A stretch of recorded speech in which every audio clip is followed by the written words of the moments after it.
As per the desired. Dzire कब होता है? डिजायर जब होगा तो उसके बाद डिजाइन होगा। As per the desire and design the ratio of the fuel and air should go inside the cylinder for proper combustion. ठीक है, और इसी को बोला जाता है BS6। तो इसमें जितने भी डेवलपमेंट आदमी किया गया है, जैसे यहाँ पर पहले हम लोग कार्बोरेटर से कंट्रोल, कार्बोरेटर पहले क्या था? पेट्रोल गाड़ी में पहले कार्बोरेटर यूज किया जाता था, तो पेट्रोल कार्बोरेटर वो टोटल मैकेनिकल था, और उसका जो भी फ्लो ऑफ एयर जो है ना वो हम लोग कंट्रोल करते थे, मिक्सचर का कंट्रोल करते थे हम लोग ये स्क्रू से। ठीक है, स्क्रू ड्राइवर से टाइट करते थे। लेकिन अभी वही चीज अगर हम अब इसमें आ गया है, ये BS6 में आ गया है, इसको हम लोग कंट्रोल करते हैं किससे? ECU से। ECU में हमारा क्या रहता है? प्रोग्रामिंग रहता है, और ECU जो है ना वो प्रोग्रामिंग करके, ECU प्रोग्रामिंग के अनुसार जो है ना ये हमारा जो है कार्बोरेटर जो है ना वो काम करता है।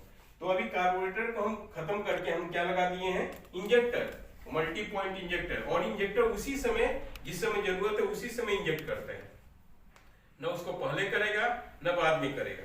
अगर किसी कारण से पहले और बाद में होता है तो हमारा एरर फॉल्ट जो है ना वो दिखाना शुरू कर देगा, और दिखाना शुरू करेगा तो हम सतर्क हो जाएंगे, और हम जा करके एरर कोड को देखेंगे कि कौन सा एरर कोड है और कहाँ प्रॉब्लम है। या इंजेक्टर में प्रॉब्लम है, या हमारा सेंसर में प्रॉब्लम है, या हमारा वायर में प्रॉब्लम है, या किसी उसके सराउंडिंग्स में और किसी और चीज में प्रॉब्लम है।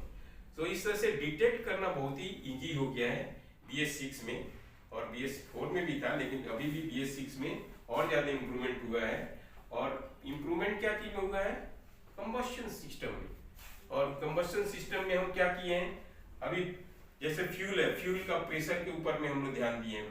प्रेशर कितना होना चाहिए फ्यूल का, उसका फ्लो रेट कितना होना चाहिए, उसमें उसका टेम्परेचर कितना होना चाहिए उसका, फिर उसके साथ जो एयर है उसका टेम्परेचर कितना होना चाहिए, फिर उसका फ्लो रेट क्या होना चाहिए, फिर उसका क्वांटिटी कितना होना चाहिए। ये सारा चीज कैलकुलेट करके जो है ना ECU में दिया गया है, और ECU जो है ना उसी के कैलकुलेशन के अनुसार जो है ये इसको गवर्न करता है और इसको अलाउ करता है काम करने के लिए।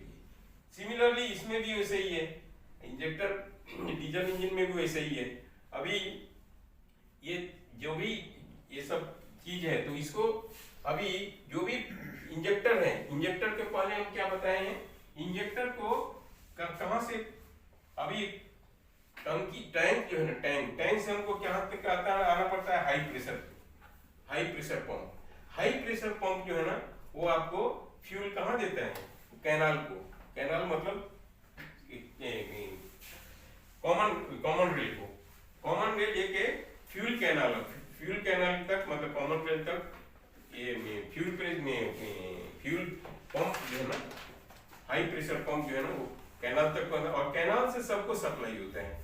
जितने भी इंजेक्टर्स हैं उनको कैनाल से जो है ना, कैनाल मतलब कॉमन रेल से सप्लाई किया जाता है उनको फ्यूल। तो ये आपका एक साधारण सा, इसमें जो आपको जो बात बताई, ये कॉमन बात जो है ना सबको मालूम होना चाहिए। तो यहाँ पर अभी देख रहे हैं कार्बोरेटर को आपको क्या किया गया? निकाल दिया गया। कार्बोरेटर अभी किसी गाड़ी में नहीं लगता है, पेट्रोल गाड़ी में। अभी उसके जगह क्या लगता है? ECU लगता है, और ECU को कंट्रोल करता है। ECU कैसे कंट्रोल होता है? इलेक्ट्रॉनिकली कंट्रोल होता है, और ECU में पूरा प्रोग्रामिंग रहता है कि ये इंजन का RPM इतना होना चाहिए, इसका कंबशन जो है ना इसके लिए इतना RPM के लिए इतना डीजल चाहिए, या इतना पेट्रोल चाहिए, इतना इसमें एयर चाहिए, और इसका जो है ना TDC पोजीशन इतना होना चाहिए। ठीक है, तो सारा चीज कैलकुलेट है। इसलिए हम सब के ऊपर में कंट्रोल करने के लिए क्या करते हैं? क्रैंकशाफ्ट के ऊपर में हम ये लगाते हैं सेंसर, क्रैंकशाफ्ट का ऊपर में। तो क्रैंकशाफ्ट का ऊपर में कहाँ रहता है? फ्लाईव्हील के ऊपर में। उसके लिए एक अलग से जो है वो रिंग रहता है, वो आपको वहां पर एक सेंसर रहेगा। फिर आपका कैम्पशाफ्ट के ऊपर में एक सेंसर रहता है जो कैम्पशाफ्ट के रीडिंग को बताता है, तो उससे आपका टाइमिंग दिखाई देता है। तो कैम्पशाफ्ट और क्रैंकशाफ्ट दोनों क्या करता है? वो कंट्रोल करता है। कैम्पशाफ्ट कंट्रोल करता है वाल्व को ऊपर नीचे जाना कंट्रोल करता है।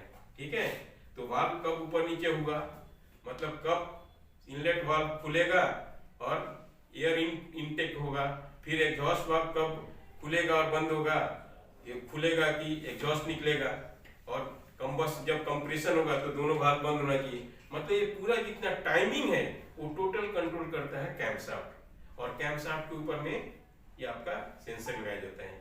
उसके बाद में इसको सपोर्ट कौन करता है, जैसे टाइमिंग में आपको पिस्टन भी तो ऊपर आना चाहिए।